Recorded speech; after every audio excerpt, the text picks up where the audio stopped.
Hello guys! Kumusta? Kumusta po kayong lahat? Ayan, for today's video ay nandito nga pala kami sa Family Center.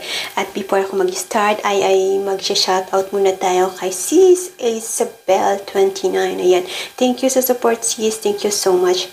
And ayan, balik tayo. Ito nga palang Family Center ay ito yung pwede mong dalhin yung mga bata dito para maglaro sila. Lalo na maganda to kapag malamig pa yung weather, kapag winter. Ayan, so dalhin mo lang sila dito. Libre lang to.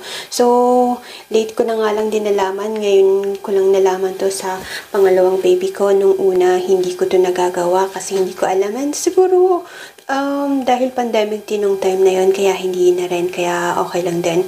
So, ayan, nag-i-enjoy yung mga bata. Minsan marami ditong mga bata. Minsan naman konti lang. Pero gusto ko tong place na to kasi alam mo yung parang bahay lang. Simple lang siya. Hindi masyadong maraming bata kapag pumupunta dito. Yung tama lang. Pero this time kami pa lang ang tao dito. Dalawang bata pa lang, si baby at saka si kuya, yun pa lang.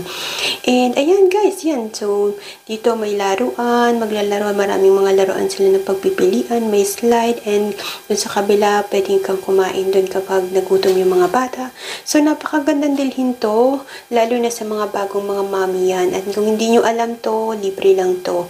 And syempre, kapag bagong panganak tayo, kailangan din natin lumabas kahit papaano, lalo na dito sa Canada, kasi mga tao dito busy, lalo na kung wala kayong mga relatives na malapit sa inyo. So, maganda itong puntahan kasi yung mga mommy.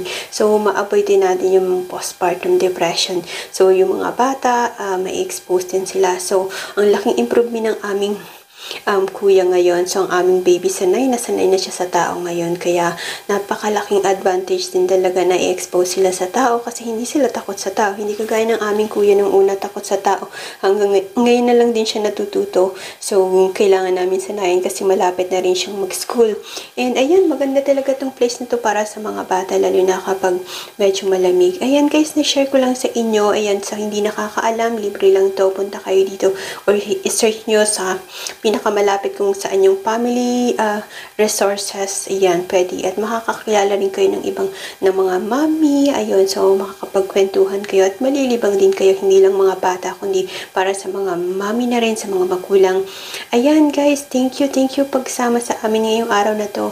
Have a great day, everyone. And see you in the next video. Bye!